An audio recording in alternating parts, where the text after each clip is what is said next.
Good evening, I'm Melisa Idris. And I'm Sharaad Kutin. Thank you for watching. Consider this.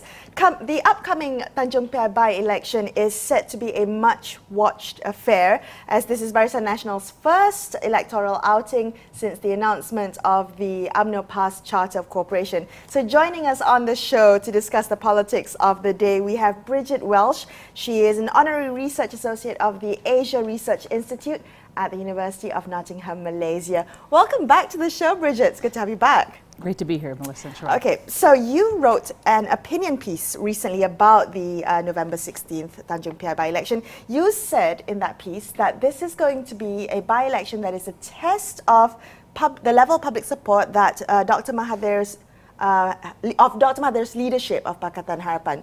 Now, I'm just wondering why you think this by-election is particularly important and is considered a bellwether for the Prime Minister's leadership. Well, it's actually two tests. One is for Barisan Nasional, which I'll discuss later, but for Tun Mahathir, if we look at the seat and we analyze the voting patterns, this seat was won particularly as a result of the Mahathir factor in GE14, right, last year. And so we saw some Malay swing, a move on younger voters, a move among women, especially Malay women. And so the Bersatu pull was particularly salient in Johor and Kedah, but it was also, and it contributed to this seat as a victory. So that's one dimension. The second aspect of it is that it is coming after a considerable amount of time, almost a year and a half after GE14. And in a sense, it's not a kind of pull factors right after the election. So, and we do have a kind of assessment of certain factors that are coming in on the economy, in issues of policy. So it does provide this kind of bellwether dimension. Right, so it's a kind of a maturing of the Pakatan government as it stands. But what about, ordinary people? Do they really see the difference? I mean, do they imagine, as political analysts might, that leadership by Anwar versus Mahathir might be significant in terms of policies and such, or is it just the general Pakatan Harapan administration that's going to be, as it were, in the dock for this by-election? I think it's PH that's in the dock, but I think it's Mahathir at the helm of PH. So it's these two things together. All right. And you said that this has two tests, right? So one as the bellwether for Pakatan Harapan's leadership since they won Putrajaya, and the second test is for Barisan Nasional. Right. Could you elaborate? Well, the candidate is a BN candidate, so he's from MCA, and what we see is MCA has eroded its support since 2008, but particularly in 2013, and they lost massively. They had only one seat, so this is an attempt to 100% it to win a second seat. And for MCA particular, if they lose this, it's really it's a significant. Is it a nail in the coffin? I don't like to use those words because I think parties will survive if they have money and resources, and MCA does have money. But I think in terms, it will be a crossroads that they'll have to consider in that context. But let's go back to Barisan Nasional, and that in the sense that what we're looking at is a new Barisan Nasional, right? A Barisan Nasional worth pass in the Unity Charter. So it's one that is kind of Malay nationalist, Malay chauvinist in terms of its orientation. At the same time, it's fielding a non-Malay candidate as part of the coalition. So it determines whether or not it was going to get multi-ethnic support in a multi-ethnic seat and be able to be a contender for national power. I want to come to those kind of characteristics of the seat, and if you could tell us something about it, as you as a researcher looking at the broad picture, not just at Tanjung Piai, how important are by-elections, and what are the factors that drive results at that level? I mean, some countries it seems that by-elections are not national elections; they have very different dynamics. They're about local issues, on national issues. Do you have a sense of what the dynamics by-elections have in Malaysia? Well, first of all, by-elections get tremendous amount of media attention in Yes. Malaysia compared to other countries. So they're, they become the news story, like this program, which And is it disproportionate? I mean, are we too quick to call everything a bellwether by-election? Of course, but of course, but sometimes we're accurate and sometimes we're not. All right, in this area. So, and it's fair to say that it's probably a bellwether of some things and not others, right? And in that context, and I think here issues that have been predominant in the political landscape, issues of race, issues of religion, issues of kind of leadership. Those are the things that are probably more salient than other factors, such as, say, for example, is the coalition completely going to be functional? Right? But it would be a marker of that. Right. So I think, yes, Malaysia's by-elections are different, not just for media coverage, but they also different in the sense that they get a lot more political attention from the leadership. And they're often, leaders go down, they spend resources, and by-elections differ from regular elections in that they have the entire machinery of parties that are focused in those areas. So, when you're in a by-election, there's traffic. Yes. It's everyone like converges, right? It can be a little bit like a political party, in the sense that there's kind of festivities of different sides. And Real party, you mean? a real, of course. One of the best types, one of the best types, right? But it is a kind of it brings people together. Right. But it also it can be over intensified in those areas. So we can sometimes be not necessarily a reflection of reality. Actually, I do want to follow on that point, the point that you made about media coverage of this. And you brought up a good point, Bridget, about the tremendous coverage that the media gives, blanket coverage on every by-election, regardless of whether it is actually as important to the dynamics of the local politics. Now, I'm just wondering whether the media covers by-elections, your perception of how the media covers by-elections. Well, I think, like this piece, the election hasn't started, the campaign hasn't started. Its campaign started, but in the sense that it's not, the nomination period is coming and so forth. And so what we see is a situation where the focus is national. But often by-elections do get driven by local concerns. Right. And in places like the seat, for example, environmental issues are extremely important. And the conditions for how development is being carried out in this particular seat. So the media should be focusing on these local issues to be covering by-elections properly. I think local factors are crucial. Recognizing and hearing multiple voices. I think one of the problems is that the political frames that we use to analyze elections are very narrow, and as a consequence, we tend to, be asking, what do you think of the leaders of Pakatan, as opposed to, what things really matter to you.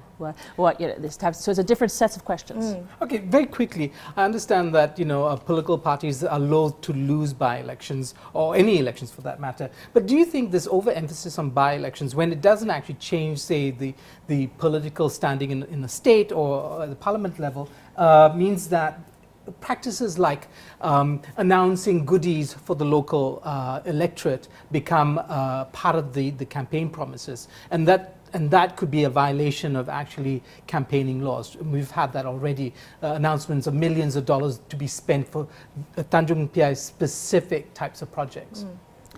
Well, the issue of money politics is a very important one, and I think there are some areas that are gray and then some areas that are illegal. And announcing before the campaign is still gray, just to be fair in those areas. And it happens multiple places, not just Malaysia. But the use of money in the voting process during the campaign to convince people to vote different ways is definitely something that I think we should be watching for and flag. I was joking with a friend saying one of the things that might happen in this by-election is that it may end up having to have another by-election if there's too much money that's actually being spent down there. And I think this is where they're very, very because the stakes are high. And let me just go back to you in the sense that I agree it won't affect the parliament numbers and it won't affect the state numbers on the surface. But the numbers in Parliament, given the negotiations that are happening between actors, one seat is important, and whose camp that it is in is actually essential. And I also would say that it goes back to these issues of tests. It does set a direction for Barisan Nasional or for Tun Mahathir. I mean, if he loses this election, let us recognize that there will be more calls for him to step down earlier. Right. All right, we're going to continue our conversation about the upcoming Tanjung Piai by-election right here on Consider This. Stay tuned.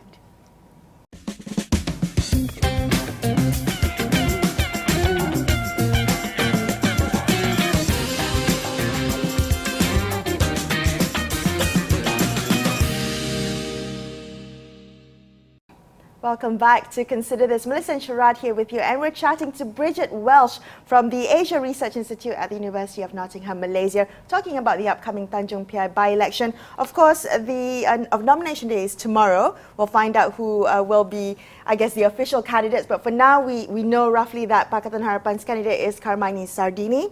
Barisan Nasional will be fielding two-time Tanjung Piai MP Wee Jack Singh, and Gerakan is fielding its Deputy Secretary General Wendy Subramaniam.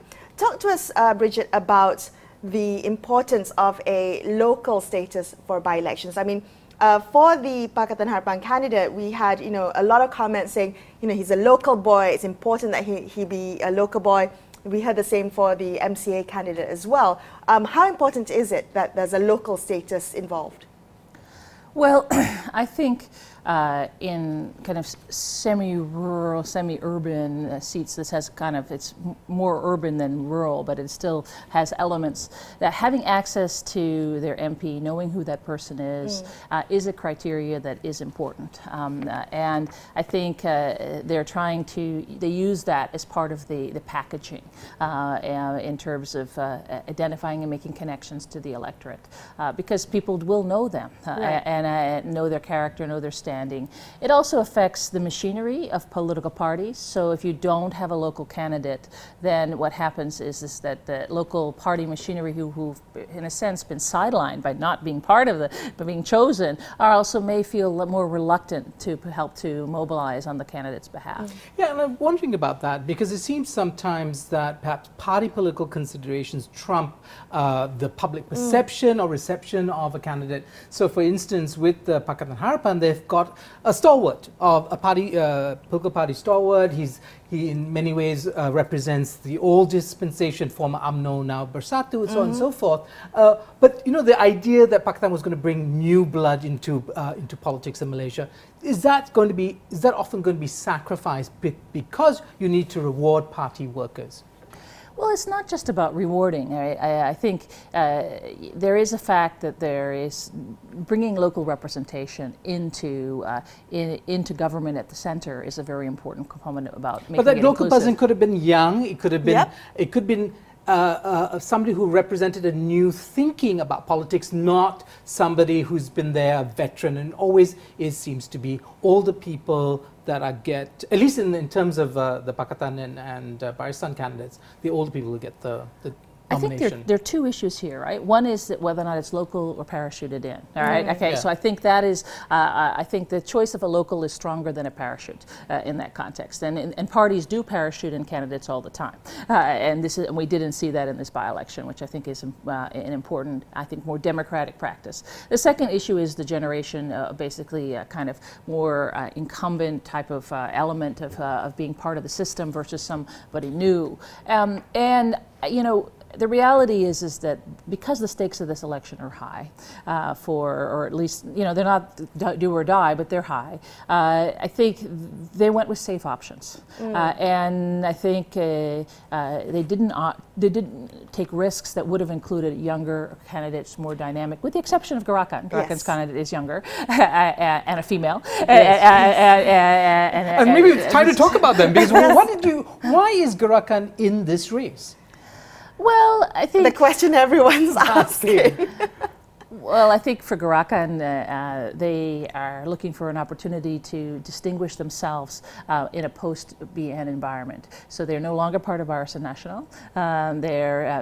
They are choosing to try to return themselves to a profile and to change the discussion of what sort of issues that we don't want to be part of these sort of political interactions and alliances. At the same time, we're not part of the incumbent government. So they're positioning themselves. So is their presence, the candidates contending in this by-election, there to split votes between Pakatan and Barisan Nasional? Well, there are two ways to look at it, right? I mean, there's one to think about it very pragmatically as a spoiler effect in terms of and I think of the two that they're probably most likely going to negatively affect BN and capture some of the anti-Pakatan sentiment that might have gone to Barisan in that context. But I think there's another side to it, is that, as a party, they have pretty much become irrelevant in the they have no representation in terms of parliament. So this puts them back on the stage. And a by-election, given the media attention, gets them recognition, or people thinking about them as a political force. The likelihood of Gerakan becoming a third force in the Malaysian political scenario heading into GE15, Bridget? I think, if anything, it will have to be part of other groups of actors. Okay, going at it alone may not be the best thing. Well, the reality is a third force that moves needs to be somebody that reaches out across. But I think what will be interesting to watch are the narratives that are used in this campaign. If they use it and say, "Oh, we're the one not with PAS and others," or do they talk about having a different vision for Malaysia in a different way? Then I think those are going to be markers of how much they're going to be a future player. Right, in fact, you might argue that at this point in time, we already have a third force in the form of the Sarawak-based parties. Warisan is actually only friendly to Pakatan and not, in fact, formally part of the coalition. So perhaps Gerakan could be a fourth force. But the fact that they've chosen a woman who's bicultural, and I think that, do you think they exemplify the kind of risk-taking that the standard sort of parties are now fearing to take? Going with women, going somebody younger, somebody who's ethnically ambiguous. She's both Indian and Chinese and speaks Mandarin, so on and so forth. Well, I wouldn't say she's ambiguous. She's multicultural, right? Yes. In that situation. But I think it's not about. Look, as I said just now, Gerakan has everything to win by being there, because as they say, no publicity, bad publicity or good publicity is still publicity, right? And they didn't have any before they were part of this election. That said, I think it does speak to the fact that she's a professional, she's a lawyer, she's, I think, quite articulate, and it will be. I'm interested to watch what she speaks in the narrative about the campaign, and how those sets of issues of being multicultural, how she envisions a different Malaysia. I do want to mention something that you wrote in that opinion piece you put out, Bridget. You mentioned that gender was an issue. You mentioned that in this seat particularly, gender voting patterns was something that you paid attention to. Can you elaborate a little bit more, especially now that we also have a candidate who is a young professional woman? Well, there are two things here. First is that, traditionally, those of us who look at voting behavior, at least in the scholarship, the focus heavily is on just using a racial lens to understand voting. And I think as we understand this, the fact of the matter is voting is much more than race. There are generational issues, regional issues, gender issues that help to account for different voting shifts. And this seat, I use this article to talk about some of the elements that were different, generational dimensions as well as gender dimensions. And traditionally, BN has had an advantage among women, especially UMNO among Malay women. Why is that? Well, I think, first of all, it goes back to the Wanita UMNO has always been traditionally been a very strong branch. I think one of the things that we saw under the previous government, under Najib, especially, that the Wanita UMNO really deteriorated as an organization. So some of those advantages of having among women were actually have been lost. Also, we see PAS has also been very weak with embracing women in terms of the Malay community, in part because of gender dimensions of representation within PAS itself. But we see in this particular seat, the women voted for the opposition at that time, which was Pakatan Rakyat or others in 2008, and that was just not the norm. So I was like, wow, this is different. And then what we saw is that it moved to a more equal situation, and then we saw what we saw in GE14, which is that women tended to vote for BN slightly more. Now, then we asked the question is what putting a woman candidate does. All right, and the sad thing is that studies traditionally show that women don't vote for women. Women don't vote for women. As much as you think that they do, right? And that you would think that would be an element in that context. But in fact, traditionally it doesn't. And this is where I think it's going to be an interesting test, whether or not the gender dimensions come in. And you know, she has that card to play. The others don't. But I mean, women are I think 49.5% of the seats. So it's an equal split. So they're going to have to win over women in order to win the seat. There you go. Fascinating. We're going to continue this conversation in just a couple of minutes. Don't go anywhere. Right here on Consider This.